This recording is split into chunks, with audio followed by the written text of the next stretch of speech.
Good afternoon. My name is Bruno Bongiorno, a senior chemistry student at the Federico Villarreal National University in Lima, Peru. Today, I will talk about the industrial production of urea. I will start with an introduction of this compound. Urea or carbamide is a colorless crystalline solid with a molecular weight of 60.056 grams per mole, with a density between 1.32 and 1.335 grams per milliliter. It has a high solubility in water and alcohols, a vapor pressure of 1.2 by 10 raised to the negative 5 millimeters of mercury, and melts between 132 and 135 degrees. In 1664, the first description of urea was made by Jean-Baptiste van Helmont, who described it as a salt that differs from sea salt, also present in urine by remaining unchanged in its course through the body and on putrefaction of urine. Later, in 1727, Boerhaave succeeded in isolating it from the urine of healthy people. Finally, in 1828, the chemist Fresh Vula synthesized urea by slowly evaporating an aqueous solution of ammonium cyanate, obtained as a product of the reaction of sodium cyanate with ammonium chloride. This reaction is the first synthesis of an organic compound from an inorganic one. For this reason, Vula is considered the father of organic chemistry. The history of the industrial production of urea is long. At the beginning of the last century, this compound was produced from the hydration of cyanamide obtained from calcium cyanamide. After the discovery of the Haber-Bosch process used for synthesis of ammonia, the production of urea from this compound and carbon dioxide developed rapidly. Nowadays, urea is prepared industrially from reactions based on the synthesis of Bazarov. The first reaction between ammonia and carbon dioxide is reversible, rapid, and exothermic. The product obtained is ammonium carbamate. The second reaction is the dehydration of carbamate in water and urea, which is slow and endothermic. However, the whole process is exothermic because the first reaction consumes more energy than the second. The processes are divided in two groups: conventional process and stripping process. Today I will talk about the ACES21 Toyo process. Here we can see a block diagram in which two large units are identified. The first unit is synthesis, that is composed of the synthesis section, the purification section, the concentration section, the recovery section, and the process condensate treatment section.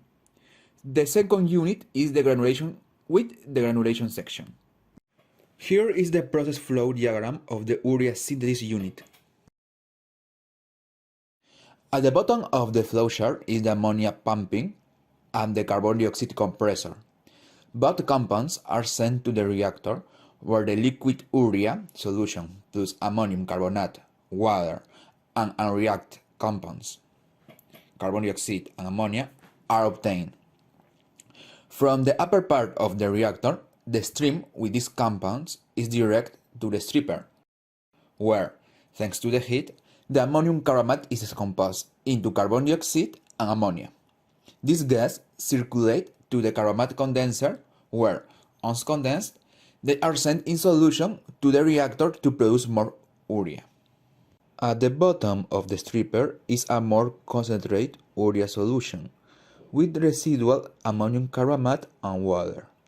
This solution is directed to the decomposers, where, at different pressures, the decomposition of the remaining ammonium carbamate takes place to concentrate the urea. The urea solution from the decomposer 2 has a concentration of 60%, and the remaining percent of water trace of carbon dioxide and ammonia.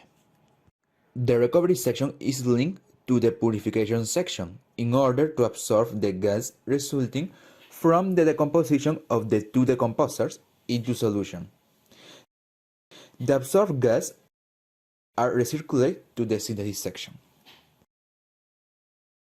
In the purification section, the urea solution is concentrated to 60% and circulates to the concentration section, where it is concentrated to 96% by vacuum evaporation of the water and is ready to be sent to the granulation unit. The evaporate and separate water is sent to the process condensate treatment section, where carbon dioxide and ammonia are stripped off. The urea is hydrolyzed into carbon dioxide and ammonia and recirculated to other sections. The optimum conditions of the unit are 180 degrees and 150 bar. Granulation unit. A flow diagram of a granulation plant can be seen where the urea solution is pumped to the main equipment called granulator, and where the liquid urea solution is atomized on spent solid urea particles, and as the granulator beds pass through the granulator, they increase in size and quantity. The grains coming from the granulator are sent to sieves to be selected for product size. Prior to this, they are sent to a cooler to condition the product and finally to be sent for storage. Urea has several applications. More than the 90% of this compound is used as a soil and leaf fertilizer.